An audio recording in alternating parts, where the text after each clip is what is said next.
afternoon. On behalf of the ISO, I'd like to welcome you to the Central Procurement Entity Implementation Initiative meeting to discuss the revised draft tariff language, which was posted on February 8, 2022. My name is Elisandra Casillas, representing the Stakeholder Affairs Group here at the ISO, and I will be facilitating today's meeting. And I'm also joined by David Botlow from Legal. The presentation and other materials related can be found on the initiative webpage. Next slide, please. Some housekeeping reminders. This call is being recorded and the video file will be posted on the initiative webpage for information and convenience purposes only. The recordings and any related transcriptions should not be reprinted without the ISO's permission. The meeting is structured to stimulate dialogue and engage different perspectives. Please keep comments professional and respectful. Also, please try and be brief and refrain from repeating what has already been said so we can manage the time efficiently. Next slide, please. Instructions for questions. We will pause for questions periodically throughout the meeting. You can raise your hand by selecting the hand icon above the chat window in WebEx, or if you have joined video, if you have joined video via audio only, press #2 on your device. Please remember to state your name and affiliation first. You may also send your question via chat to all panelists. If you need any technical assistance during today's meeting, please send a chat to the event producer. Next slide.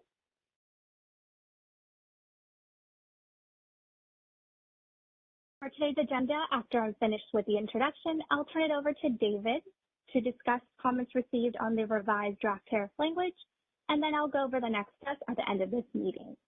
Next slide, please. This graphic depicts the ISO stakeholder process. We are currently in the final proposal development phase of the stakeholder process and will review the next steps in the process at the end of the presentation. Next slide. Policy development schedule.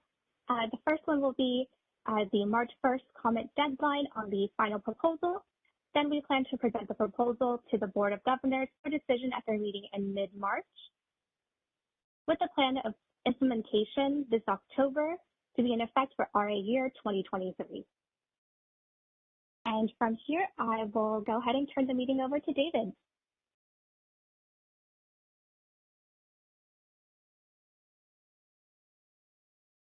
It looks like you're on mute. Can you please unmute your line? Hi, sorry about that.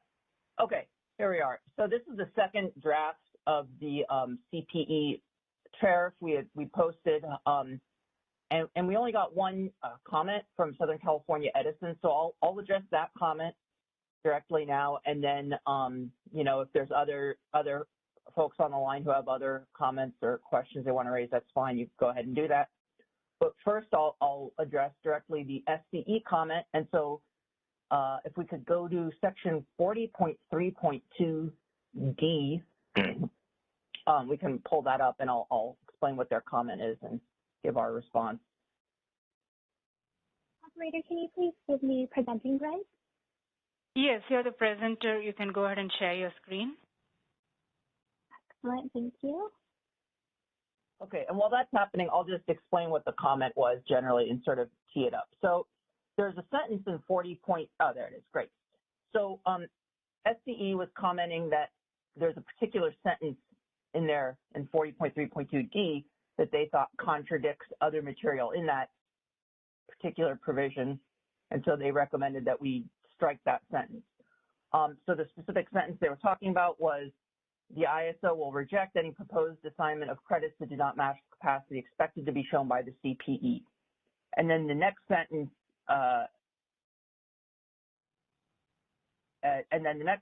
goes on to talk about how the ISO, if the CPE's annual or monthly RA plans don't match what was expected, then we'll be able to make an adjustment. And unfortunately, these two sentences go across the page break here, so I don't know if we can shrink it somehow or what, because that was a little hard to follow.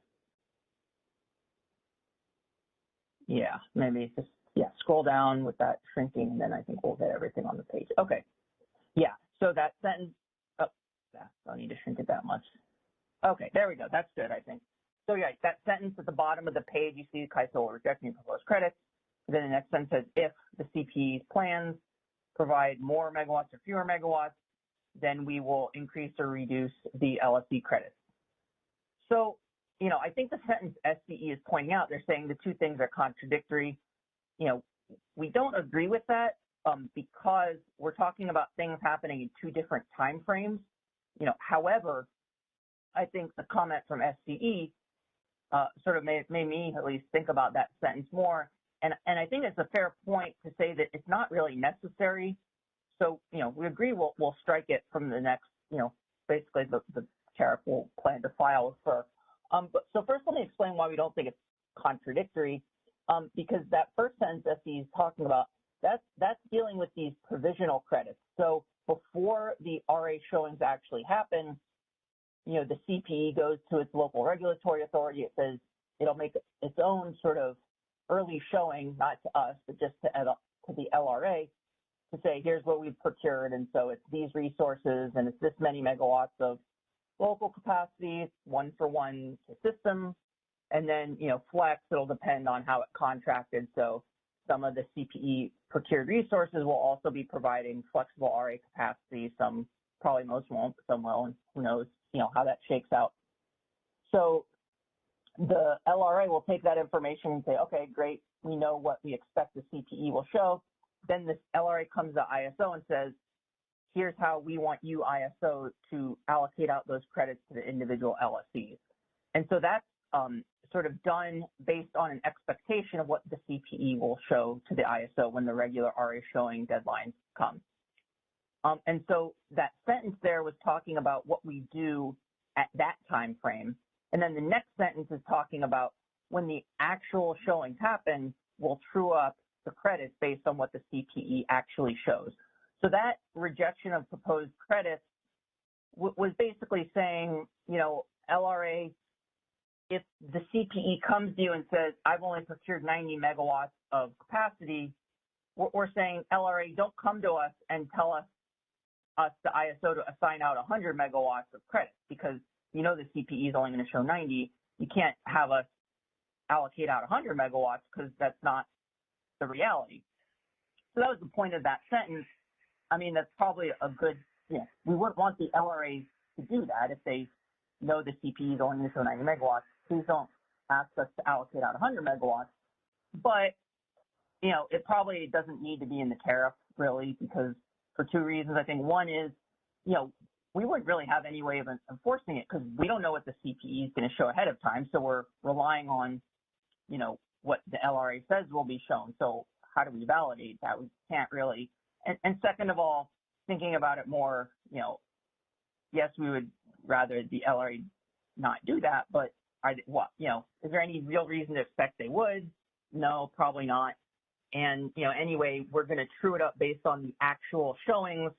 So it's just probably not necessary. So it's a long explanation of why we're okay deleting that sentence. So anyway, that was it. That was the one comment that was submitted ahead of time.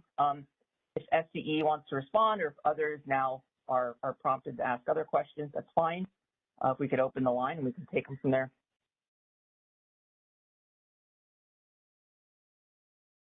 As a reminder, if you're connected to the computer audio or use the Call Me feature in WebEx, you may enter the question queue by using the WebEx raise hand icon located just above the chat panel. You will hear a beep tone when your line is unmuted. At that time, please state your name and question. If you're just on the phone line and not using the WebEx audio, please dial #2 on your phone to enter the question queue. You'll hear a notification when your line is unmuted. At that time, please state your name and question.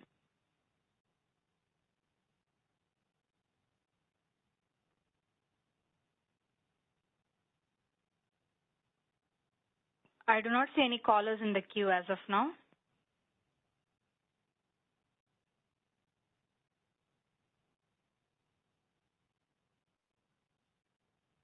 Okay.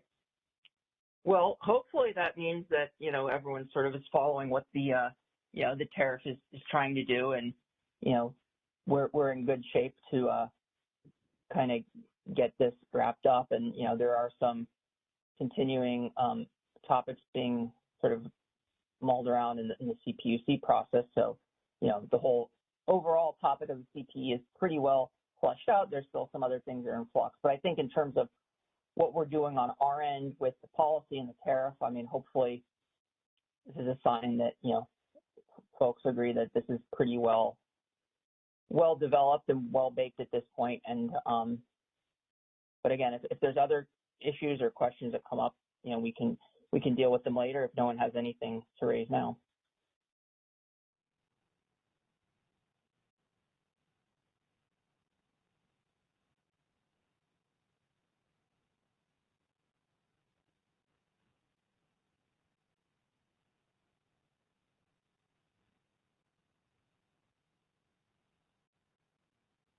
So I guess we'll give one last call for questions. Otherwise, we'll turn it back to Alessandra or the operator, and we can sort of talk about wrapping it up and next steps and so on.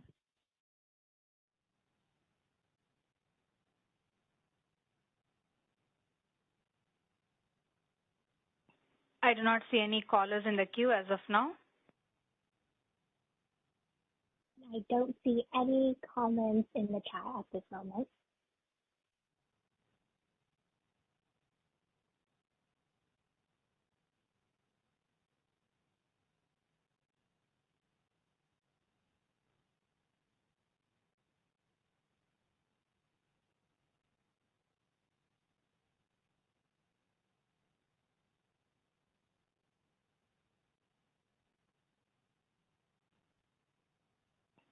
Can I go back to the presentation slides? Yeah, please do that, and we can sort of wrap up then, I guess. Okay, sure. Thank you, Shriyaz. Sure.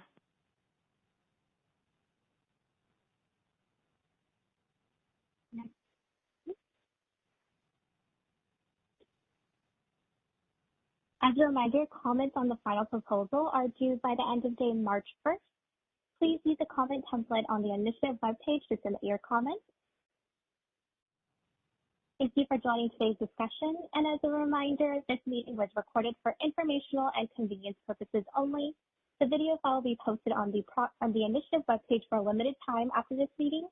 We look forward to receiving your comments and have a great rest of your day. That concludes our conference. Thank you for using Event Services. You may now disconnect.